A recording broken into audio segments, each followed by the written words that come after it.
आता तुम्हाला वाटेल, पाहता क्षणी वाटलं असेल ना, की मी काहीतरी वड्या वगैरे बनवते, दुधाच्या म्हणा, नारळाच्या म्हणा किंवा अ, कुठल्याही आपल्या खोबऱ्याच्या वड्या असतात बघा, त्या बनवते. पण ह्या वड्या नाहीत हां अजिबात. हे मी नाश्ता केलेला आहे तांदळाचा, म्हणजेच आपला उरलेल्या भाताचा. 1 वाटी आपला उरलेला भात घेतला आहे, त्यापासून मी इतक्या छान नरम, सॉफ्ट अगदी खाल्ल्यावर ना तुम्हाला ढोकळ्यासारखं फील होईल, म्हणजे ढोकळा खाल्ल्यासारखं. इतका छान असा चटपटीत मी 1 वाटी उरलेला भातापासून हा नाश्ता बनवलेला आहे. तर बघू शकता इतका मस्त बनतो. आता तुम्ही ना हा नाश्ता करून बघताना तर खरं सांगते तुम्हाला वाटेल की रोज थोडा तरी भात उरलाच पाहिजे, जेणेकरून हा नाश्ता तुम्ही नेहमी नेहमी आवडीने खातात. बघा आतून इतका नरम सॉफ्ट स्पंची असतो ना, हा एकदम सॉफ्ट आहे आणि चटपटीत लागतो. तर व्हिडिओ नक्की बघा, तुम्हाला नक्की हा नाश्ता आवडेल, तुम्ही नक्की करून पण बघता. तर त्यासाठी फक्त आपल्याला बघा काय लागणार आहे. आता हा प्रश्न म्हणजे भात. भात हा घरोघरी बनला जातो आणि उरतो सुद्धा.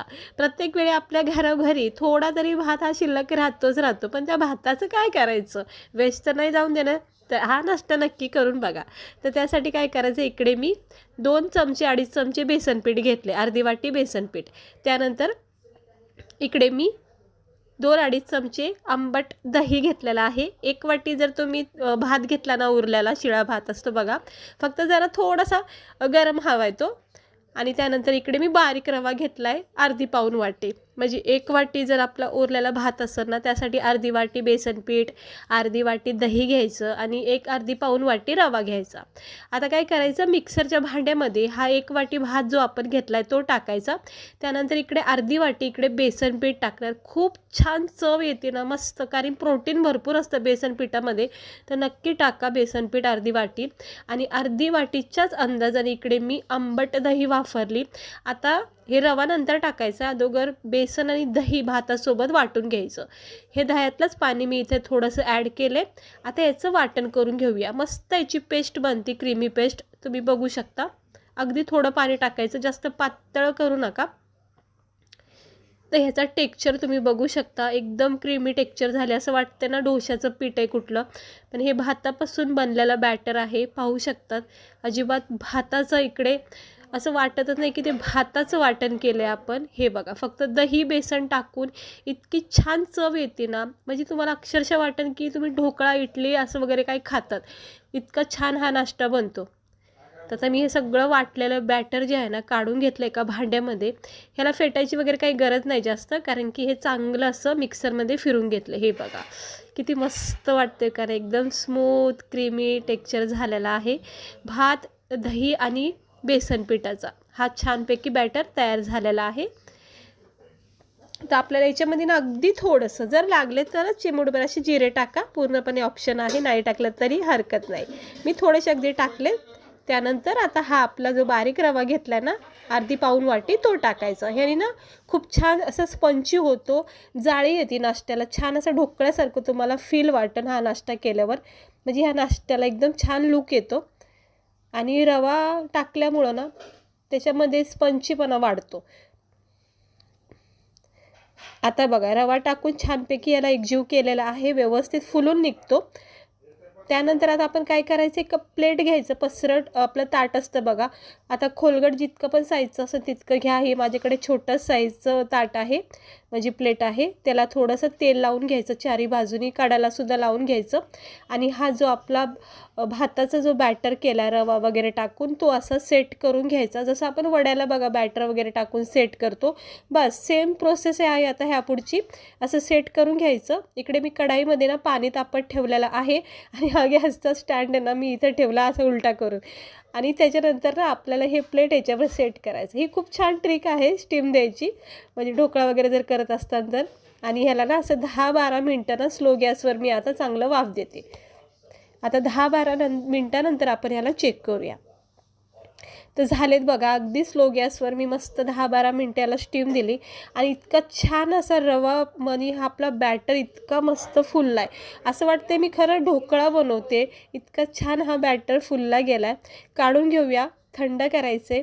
आणि अगोदर पहिलं चेक करायचं, चमचा किंवा असं चाकू घ्यायचा, बॅटरमध्ये असं टच करायचा. कुठेच बॅटर जर चमचा चाकूला लागला नाही की तो आपला परफेक्ट झालेला असतो. थंड करायचा, इतका पण नाही, थोडा नॉर्मल गरम असताना ह्याच्यात कट पाडायचे. लहान मोठ्या मग आता तुम्हाला जशाही साईजच्या वड्या बनवायच्या तशा बनवा. मी जरा थोड्याशा मीडियम करते, म्हणजे आपल्या खोबऱ्याच्या वड्यासारख्या. आता पाहताक्षणी असं वाटते ना खोबऱ्याच्या वड्या वगैरे काय चालू आहेत, पण हे आपलं भाताचा एक प्रकार आहे, म्हणजे नाश्त्याचा. हे असं अलगद हाताने, याला हलक्या हाताने कट पाडा. असे वडी बघा, हे असे कट पाडून घ्यायचे आणि थोडं थंड झाले की मी ह्या वड्या सुटल्या जातात. आता याला मी थोडं थंड करून घेते. आणि कडेकडेने जर निघलं नाही ना बॅटर, तर सुरुवातीची एक वडी अशी अलगद काढायची, म्हणजे सगळीकडून आपल्याला व्यवस्थित काढता येतं. तर मी सुरुवातीचा एक पीस काढला आहे बघा, हे बघा. आता वाटतं का हा आपला तांदळाचा काही नाश्ता आहे, असं वाटतं आपण ढोकळा वगैरे काही बनवलेला आहे तांदळाचं पीठ वगैरे वाटून. इतका छान स्पंजी नरम झाला आहे बघा, व्यवस्थित झाला आहे, परफेक्ट झाला आहे, ताटाला अजिबात जास्त चिटकलं नाही, काही नाही. आता तुमच्या समोर मी सगळे हे वड्या तांदळाच्या काढून घेते भाताच्या. हे बघा, ह्याच्यामध्ये आपण दही बेसन वापरले ना, इतकी छान चव येते ना. अलगद कसं निघलं आहे बघा, लगेच अजिबात हाताला सुद्धा चिटकत नाही, जरासुद्धा प्लेटला चिटकलेलं नाही आहे. व्यवस्थित ह्या वड्या निघल्या जातात आहेत. फक्त हलका हात वापरायचा, एवढीच काळजी घ्यायची बस. हे बघा किती छान निघायला लागल्यात बघा, पटापटा मस्त असं आपल्या ह्या भाताच्या ज्या आहेत वड्या आपल्या तयार झालेल्या आहेत खाण्यासाठी. हे असं हलक्या हाताने याला सोडून घ्यायच्या, जसं आपण नेहमी वड्या वगैरे करतो अगदी तसं. ह्या अशा जॉईंट असतात त्या जरा वेगळ्या करायच्या. बस परफेक्ट झाल्यात, एकदम मस्त वाटतात. आणि आता आपण ह्याला थोडासा एकदम मस्त मसाल्याचा टचअप देऊया. ह्या सुक्या पण अशा तुम्ही खाऊ शकता खोबऱ्याच्या चटणीसोबत वगैरे, पण याला थोडंसं आपण चटपटीत लूक देऊया. त्यासाठी पॅनमध्ये ना थोडे राई जिऱ्याचा तडका बनवायचा. आता इकडे मी थोड्याशा तेलामध्ये राई जिरे टाकलेले आहेत, तुम्ही वाटलं तर 1 चमचा सफेद तेल टाकू शकता. त्यानंतर ना आपला नाश्ता हा फिक्का फिक्का नको वाटायला, त्यामुळे थोडेसे मसाले टाकायचे. धना पावडर, लाल मसाला, गरम मसाला, हे आपलं बेसिक मसाले अगदी थोडे चिमटीमधले असतात ना, एवढेसे टाकायचे. आणि मग ते सगळं मिक्स करून घ्यायचे हे मसाले. काय होतं ह्यानी ना त्या नाश्त्याला ना एक छान चटपटीत आणि एक थोडासा स्पायसीपणा पण येतो, म्हणजे खायला बरं वाटतं जरा. एकदम असं फिक्कं पण नको आहे. आता हे सगळ्या ज्या वड्या काढल्यात ना आपण, थोड्या थोड्या करून अशा मिक्स करून घ्यायच्या. बस असं व्यवस्थित त्याला मिक्स करायचं, काही जास्त वेळ द्यायचा नाही, कारण की आपला हा पूर्ण नाश्ता तयार झालेला आहे, स्टीम दिलेले आहे. आणि हे बघा असं चटपटीत मसाल्यात किती छान कोट होत चाललेला आहे. पूर्ण मसाला ह्या प्रत्येक वडीला, भाताच्या वडीला पॅक झाला आहे. आणि वरून थोडासा चटपटीत असा मी चाट मसाला टाकला आहे, म्हणजे वा, म्हणजे तिखट पण आहे आणि चटपटीतसुद्धा लागणार खाता क्षणी. आता ह्याला थोडीशी वाफ द्यायची, झाकण ठेवायचं, हवं तर थोडीशी कोथिंबीर पण टाकू शकता तुम्ही. बस आता झालेला आहे आपला हा उरलेल्या भातापासून हा नाश्ता. बघा किती छान वाटतोय का नाही. आता आपण याला गरमागरम प्लेटमध्ये सर्व करूया. लहान मुलाला सुद्धा तुम्ही या टिफिनमध्ये देऊ शकता, फक्त मसाले वगैरे टाकायचे नाहीत. असे सुके बनतात ना, त्याच वेळेस खोबऱ्याच्या चटणीबरोबर तुम्ही याला देऊ शकता. तर आता हे बघा, पाहता क्षणी जर कोणाला सर्व केलं ना असं प्लेट, तर खरं सांगते कोणालाच वाटणार नाही हे भातापासून, हा उरलेला भातापासून बनलेला नाश्ता आहे. आश्चर्यच वाटन बघून पण आणि खाऊन पण कितका भारी झाला आहे. तुम्ही पाहू शकता बघा, हे किती मस्त वाटते, चटपटीत झणझणीत असा हा उरलेल्या भातापासून आपण केलेली आज नाश्त्याची रेसिपी नक्की करून बघा. घरोघरी आपला भात उरलेला असतो, त्यापासून खरंच झटकीपट हा नाश्ता करून बघा. हेल्दी आहे, भात असतो नेहमीच आपला खायचा पदार्थ आहे तो.